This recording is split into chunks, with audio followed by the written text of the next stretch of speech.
Assalamualaikum warahmatullahi wabarakatuh.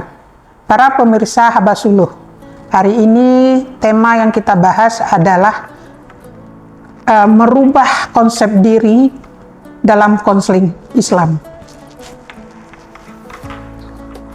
Konseling adalah layanan kemanusiaan atau yang disebut dengan layanan yang bisa merubah pemikiran-pemikiran irasional ke rasional.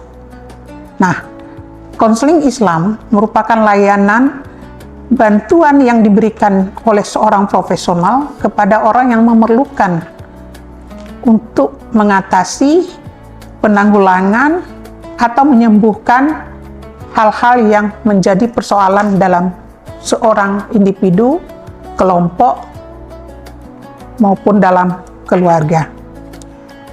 Nah, dalam konseling itu sendiri, ketika orang bermasalah, itu ujungnya nanti merubah perilaku, merubah sikap, merubah dari perkataan dan perbuatan. Maka hal seperti ini, ketika dia tidak mampu mengendalikan, maka dia memerlukan orang lain. Nah, di sini ada konsep yang bisa kita lakukan sendiri, yaitu dengan tadi misalnya dengan menggunakan konsep tasawuf, ya. Dalam Islam ada konseling Islam Hamdani Bakran, ada 3 proses konseling yang bisa dilakukan. Yang pertama yang disebut dengan tahalli. Tahalli ini adalah pengosongan diri atau pembersihan dari sifat-sifat tercela. Misalnya sifat tercela di dalam diri kita ada hasad, ada dengki, ada khianat, ujub, ya berbangga hati, berbangga diri, ria, sombong, dan marah, ya gadap itu, mengadu domba. Ini semua sifat-sifat tercela. Nah, ini dalam tahalli itu harus dibersihkan. Ketika sifat-sifat tercela ini bersih dari hati seseorang, maka kita mulai masuk ke dalam tahalli. Nah, tahalli ini pengisian dengan hal-hal atau dengan sifat-sifat terpuji. Misalnya tadi mengenal akidah, muamalah, dengan semua dengan ikhlas dan sebagainya. Sifat-sifat terpuji ini banyak. Malu kepada Allah, itu sifat-sifat terpuji dalam tahalli. Taubat dari maksiat, kemudian zuhud, qanaah, ini semua sifat-sifat tahalli. Nah, kemudian ada tajalli. Nah, tajalli ini adalah sifat yang paling sudah tinggi, di mana semua orang sudah bisa mengendalikan dirinya, sudah mampu mengenal hakikat Allah itu dengan baik dan benar, dan mampu mengaplikasikan ke dalam dunia nyata. Ini disebut dengan tajalli. Nah, dalam konsep konseling Islam itu sendiri juga sama, memiliki 3 proses untuk melakukan konseling. Yang pertama, kita mengenal masalah daripada klien. Nah, kemudian mengosongkan pemikiran-pemikiran klien yang kira-kiranya irasional, kita rubah menjadi rasional, sehingga dia betul-betul tidak lagi berpikiran negatif, berpikiran sempit, menyalahkan orang lain, menyalahkan diri sendiri, dan sebagainya. Nah, tahalli di sini sama dengan proses awal dalam konseling itu, di mana kita mulai melakukan probing, menggali dan mengeksplor. Jadi setelah kita gali, kita eksplor, sehingga persoalan-persoalan atau akar-akarnya itu kita bisa tahu dengan sepenuhnya. Dengan demikian kita masuk kepada proses yang kedua, yaitu tahap kedua itu, di mana sebagai seorang konselor, konseling dilakukan, kita mulai mengarah dan memberikan argumen-argumen terkait dengan apa yang dipikirkan oleh klien yang menjadi persoalan dalam dirinya, yang menjadi kendala, yang menjadi penyakit di dalam dirinya. Nah, baru yang ketiga, proses ketiga itu kita yang disebut dengan closing. Closing kalau kita anggap sudah ini proses. Tapi kalau di dalam istilah konseling Karpov itu ada 4 tahapan, 15 langkah. Nah, tapi di sini saya hanya mengatakan dengan secara umum saja, awal pertengahan, dan penutupan. Jadi awalnya tadi kita menggali yang disebut dengan probing, kemudian mengeksplor, menjelajahi semua persoalan-persoalan yang ada dalam atau yang bercokol di dalam hati manusia itu sendiri atau klien. Nah, kemudian kita isi dengan argumentasi-argumentasi sehingga merubah pola pikirnya, mindset-nya dari klien tersebut. Nah, kemudian baru yang terakhir, ketika kita melihat ada perubahan dari perilaku, sikap, dan perbuatannya. Nah, ini menunjukkan bahwa konseling yang kita lakukan sudah berhasil. Kalau ada perubahan, walaupun sekecil apapun itu perubahan, itu artinya konseling kita dianggap berhasil. Sama seperti tadi di dalam tasawuf.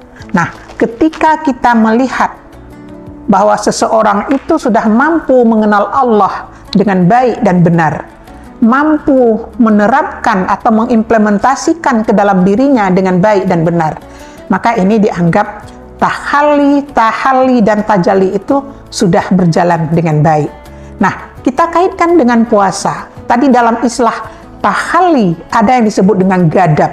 Gadab itu adalah marah. Jadi rasa marah ini bisa dikendalikan. Puasa itu salah satu bisa mengendalikan hawa nafsu. Kita bisa memperbaiki diri dengan berpuasa. Jadi makanya berpuasa tidak hanya kita menahan lapar, tapi juga kita bisa mengendalikan diri kita. Sehingga tadi kalau konsep diri kita dari awal kita buat ingin menjadi orang-orang yang berguna, atau konsep diri kita bangun ingin menjadi orang-orang yang mampu menjadi peluang sandaran untuk orang lain, maka ini mulai kita lakukan. Nah, puasa juga merupakan salah satu yang bisa memperbaiki hidup, ya, memperbaiki juga konsep diri seseorang. Walaupun sudah dibangun dari awal, memang tidak mudah, tidak seperti kita bisa membalikkan telapak tangan, namun bisa dilakukan. Semua hal itu untuk merubah itu perlu proses. Nah, ada prosesnya yang cepat, ada prosesnya yang lambat. Tapi itu tergantung pada seberapa besar keinginan seseorang ingin keluar dari masalah-masalahnya. Ini kalau dalam istilah konseling. Jadi seberapa besar keinginan klien itu ingin terbebas dari persoalan-persoalannya. Nah, kalau dia dalam tadi tazkiyatun nafs, ini dia seberapa besar keinginan dia untuk merubah dirinya menjadi orang yang terbaik dalam sisilah ke-Islam. Jadi adalah istilah tasawuf itu tadi. Nah, tergantung sekali. Nah, begitu juga di dalam puasa. Puasa kita itu memang tidak menahan makan dan minum, tapi juga kita menahan diri dengan rasa amarah, kita menahan diri dengan rasa yang sering kita lakukan biasanya gibah dan sebagainya, dari sifat-sifat cela yang sudah ada dalam tahalli. Ini kita puasa ini juga bisa menahan tersebut. Jadi oleh karena itu, ya, berpuasa dengan niat yang sungguh-sungguh dan ikhlas melakukannya dan sesuai dengan aturan dan syariat yang sudah ditentukan, nih insya Allah kita akan terjaga dan dari semua hal-hal seperti tadi. Misalnya kita terhindar dari gibah, terhindar dari amarah-amarah yang meluap-luap, terhindar dari segala bentuk ria, dengki, khianat, dan sebagainya. Nah, apalagi kalau kita sudah memulai dengan tahalli, kita kosongkan semua hal-hal yang sifatnya tercela. Kita rubah, kita masukkan di dalam puasa ini, kita bisa dengan tahajud dan sebagainya, kita masukkan nilai-nilai Islam itu ke dalam internal kita. Dan kemudian nanti ketika tahalli, betul-betul kita sudah mengimplementasikan semua ibadah, syariat, dan segala hal, semua yang diperintahkan oleh Allah. Nah, mudah-mudahan ini akan terlihat dalam perbuatan kita, dalam sikap kita, dan dalam semua aktivitas kita. Nah, inilah kalau tahalli disebut dengan hakikat paling tinggi. Nah, memang tidak mudah, semuanya perlu proses. Nah, ketika proses ini kita jalankan dengan ringan, semangat yang tinggi, motivasi yang kuat, kita mau jadi apa, nah ini akan menjadi mudah. Jadi dalam istilah mengubah konsep diri seseorang atau kita mengubah diri kita mau jadi apa, ya kita harus ubah mindset dasar kita. Kita mau jadi apa? Mau jadi orang yang baik, mau jadi orang yang sesat, mau jadi orang yang sombong, itu tergantung kita membangun seperti apa. Nah, otomatis harapan kita semua, kita ingin yang sempurna.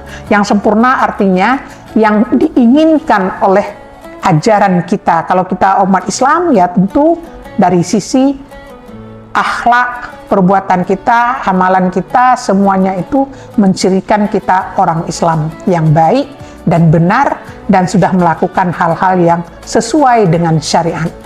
Nah, barangkali itu saja yang bisa saya sampaikan pada hari ini, dan mudah-mudahan ke depannya bisa lagi kita bahas berkaitan dengan konseling Islam, tasawuf yang berkaitan dengan penerapan dalam konseling Islam, dan juga puasa sebagai satu wadah juga yang bisa mengubah manusia.